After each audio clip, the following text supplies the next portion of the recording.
How y'all are this afternoon? This is your buddy George Jones over here at the Bergen Gun Range. We've got a pretty interesting gun we want to show today. This is the Smith & Wesson 43C 22 long rifle.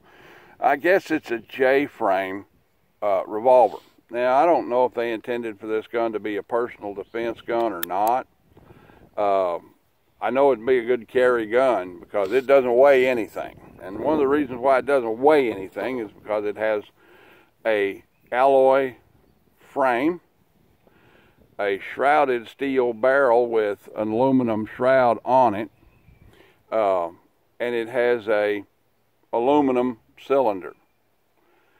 I don't quite know how to take that, but this gun has been shot several times, and I'm fixing to shoot it here. But it has a aircraft quality T6. Well, I don't know what it's actually made out of, but it is in the Centennial style with the completely internalized hammer, and it doesn't weigh anything. I'm telling you, it's like I gotta hold it down and keep it from floating off.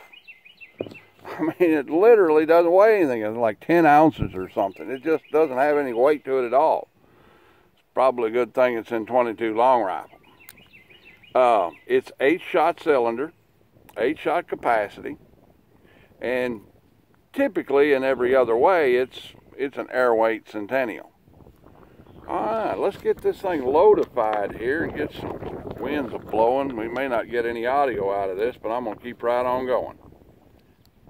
See if I can't get me about 8 shells in this gun. We're going to shoot it 8 times. We might even shoot it 30 times.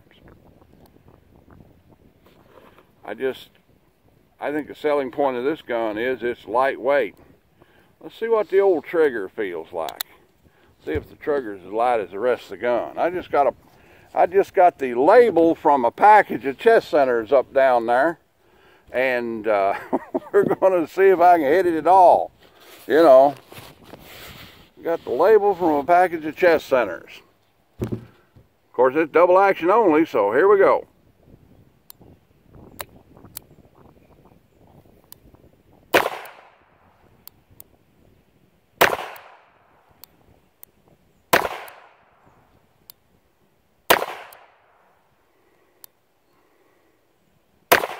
Trigger stages nicely.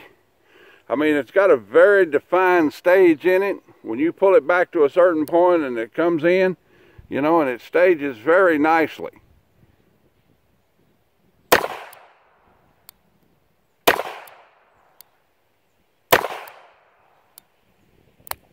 All right. Yeah. Okay. Let's load that guy back up. This gun shoots pretty good. It's got good accuracy. For a 2-inch barrel 22 revolver, most times a 22 revolver with a 2-inch barrel doesn't shoot very well at all. I've seen some that did, and this is one of them.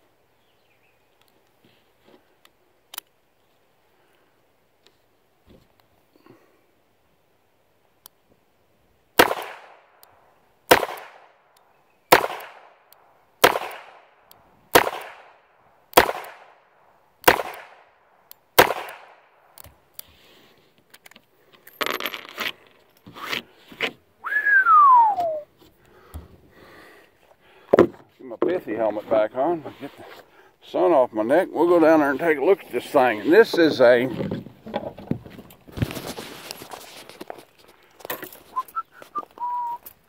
that's a 7 yards, so it's not a long range deal, but you know, there's 16 rounds, 16 bullet holes in that thing, right there in a little 4-inch circle. You know, if you can stand to have a 22 long rifle gun as your defensive firearm, this be the gun for you. And you know, there ain't nobody, no thug in the world is out there looking forward to getting shot 4 or 5 times with a 22. You know, I mean, a homeowner or a personal defender shoots a thug with a 22, the cops almost always arrest him at the emergency room. You know, a 22, every time I've ever seen a 22 used as a defensive firearm, it worked. I mean, there may not have been a dead thug laying right there in the middle of the road, but you know, you put a couple of these things in him and he doesn't want to do that anymore, wants to do something else. Typically go to the hospital.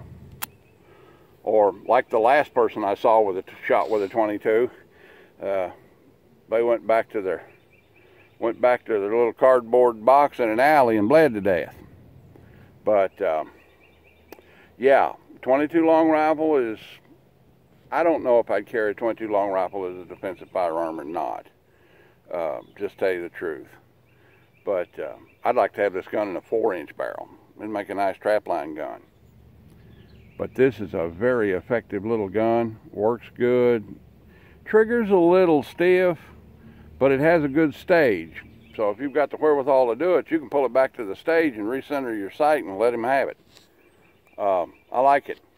It's got a peculiar little idiosyncrasy to it. It has a blade type firing pin, you know, where it's like this, and the firing pin strikes on the bottom.